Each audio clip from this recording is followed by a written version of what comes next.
Oi pessoal, tudo bem? Estamos de volta com nossos vídeos aqui da parte de fabricação mecânica, né?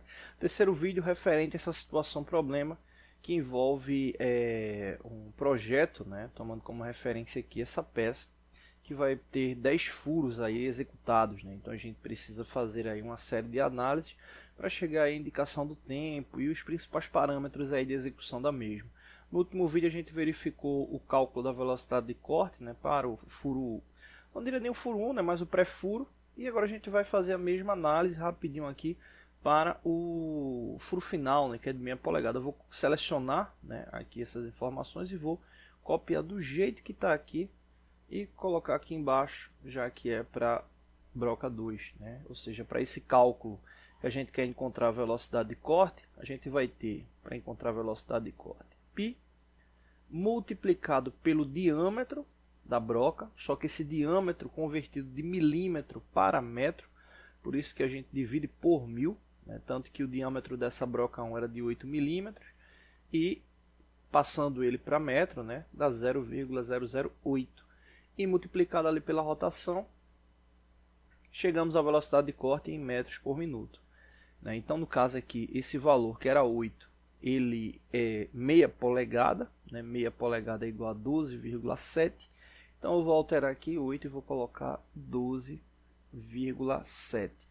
Né? Então a gente vai ter 12,7 dividido por 1000. Nesse caso aí vai dar 0,0127. Então já vou alterar aqui. 0,0127. 0,127. E aqui não é mais 780, vai ser a nova rotação, que é 450. Então vou colocar aqui 450. RPM. Beleza, então agora é só multiplicar 3,14 multiplicado por 0,0127 multiplicado por 450, que deu 19,94. Velocidade de corte bem próxima, né, das duas brocas aí, 17,94 metros por minuto.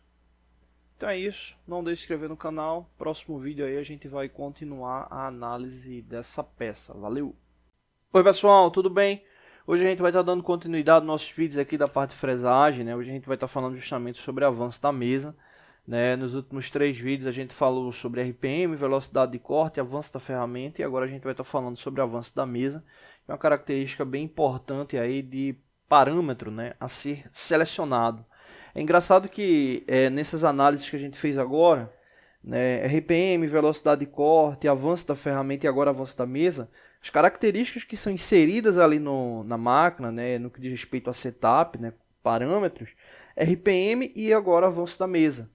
Né? A questão da velocidade de corte, né, é uma característica que a RPM é que vai garantir aquela velocidade de corte, ou seja, você seleciona na máquina a RPM, né, e o avanço da ferramenta, né, que a gente calculou no último vídeo, inclusive está aqui essa partezinha final, o avanço da ferramenta você vai garantir justamente com o avanço da mesa, né, que é o que você vai estar selecionando.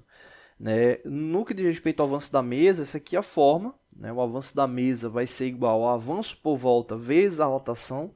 Veja que aqui você já tem uma ação ligada a RPM, né? Já que é o parâmetro que você vai ter ali da máquina, né? No que diz respeito à rotação da fresa. E nesse caso, né, tomando como base os parâmetros que a gente utilizou, né, o avanço por volta 0,66 RPM, que a gente calculou no primeiro vídeo, multiplicando 0,66 por 4.976, a gente vai encontrar 3.284 milímetros por minuto. Né? Ou seja, como se você fosse selecionar ali na máquina, né, 3 metros por minuto de avanço, né, ou 3,2 metros ali para ficar arredondado. E tem um detalhe importantíssimo, né? Hoje, cada vez mais, as fresadoras elas vêm com potenciômetro, né, para a seleção ali do avanço da mesa, né? Ou nem seleção, né, para que você coloque ali um avanço, né, específico ali para a ferramenta. Né? Só que justamente esse avanço às vezes você não consegue indicar ali no potenciômetro. E aí tem um detalhe importante, né?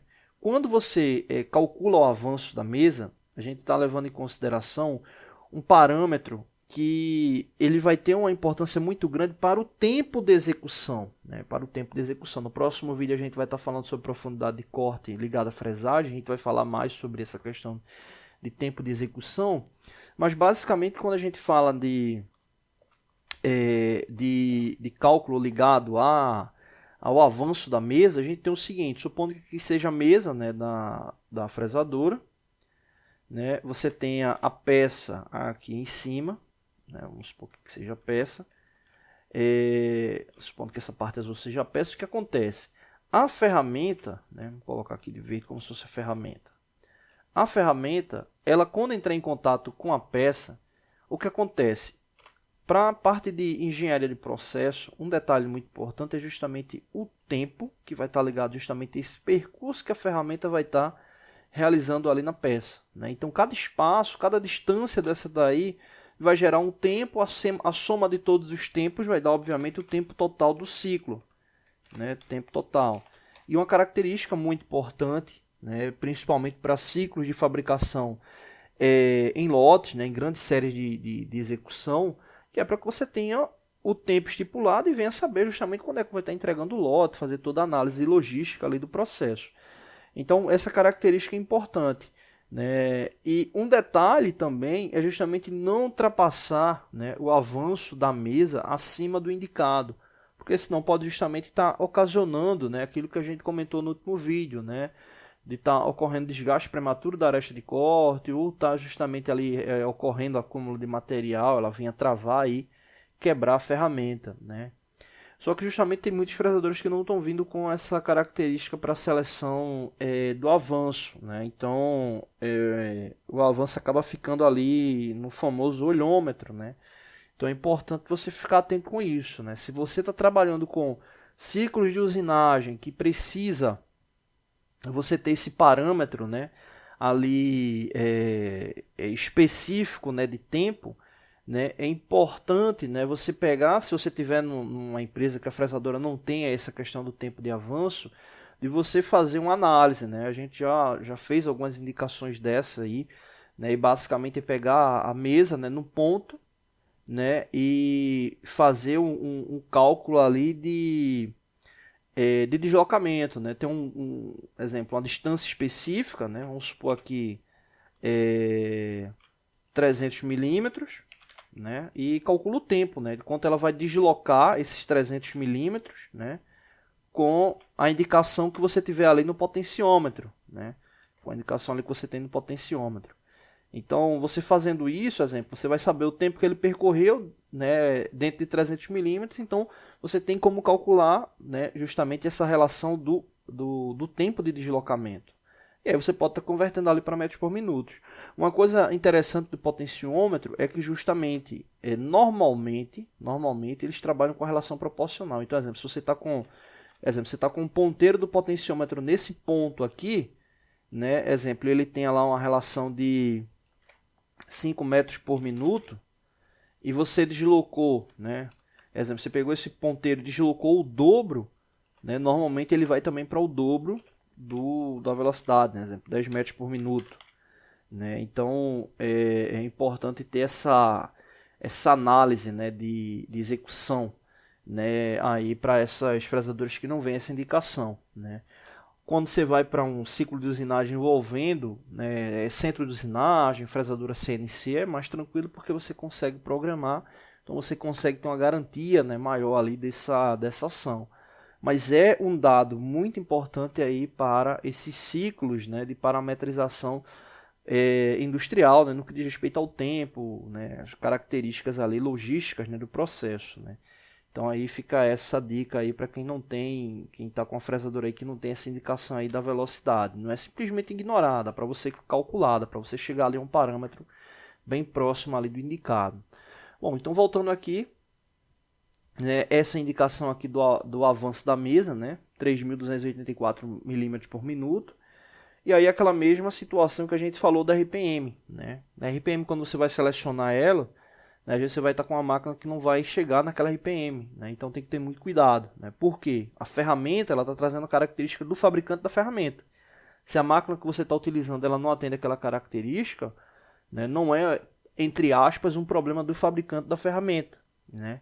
Então, o interessante é realmente estar utilizando uma ferramenta, uma máquina que atenda aquela característica da ferramenta. A mesma coisa vale para o avanço, né? Se você está lá com a indicação, né, de uma ferramenta que vai, exemplo, como esse caso aí, vai estar dando mais de 3 metros por minuto de avanço e a sua máquina consegue chegar a 1,5 m, né? E aí a gente tem duas situações, né? Porque você vai estar utilizando um parâmetro fora da indicação do fabricante e outra que o tempo de execução vai ser bem maior do que bem maior do que deveria ser, né? Porque essa questão do avanço ela vai estar interferindo diretamente aí no tempo de execução, tá bom? Próximo vídeo a gente está falando aí sobre profundidade de corte, então deixa se inscrever no canal, toda semana tem vídeos novos, valeu! Oi pessoal, tudo bem? Hoje a gente vai estar dando continuidade aos nossos vídeos aqui da parte de matemática, né? Hoje a gente vai estar verificando justamente como calcular, né, a diagonal de um retângulo, né? E aqui a gente tem justamente um exemplo para poder estar verificando, né? Aqui a gente tem um retângulo com comprimento de 240 milímetros, né, e altura de 120 milímetros. E aí no caso para calcular, né, o comprimento da diagonal, que já tá aqui com o valor indicado, né? A gente teria justamente, né, o uso dessa fórmula aqui, né? A raiz, a gente precisa extrair justamente a raiz, né, do comprimento ao quadrado, né? Vou colocar aqui L ao quadrado mais a altura ao quadrado, que no caso aí a gente está chamando de B, né? Então seria justamente essa fórmula, né? Comprimento ao quadrado mais altura ao quadrado, né? A soma dos dois extrai a raiz e a gente chega aí ao valor desse comprimento, né? Então no caso aqui, com base nos valores, né, a gente teria 240 ao quadrado, né, que seria justamente aqui referente ao comprimento, 120 ao quadrado, que seria referente ao que é altura, né, no caso 240 ao quadrado dá 57.600 e 120 ao quadrado dá 14.400, né? Então somando os dois vai dar 72.000 e aí no caso só extrair a raiz de 72.000, que nesse caso aqui deu igual a 268,32 milímetros, né? Então isso aí representa o comprimento da lateral, ou da lateral não, desculpa, da diagonal do retângulo, tá bom? Não deixe de se inscrever no canal, toda semana tem vídeos novos.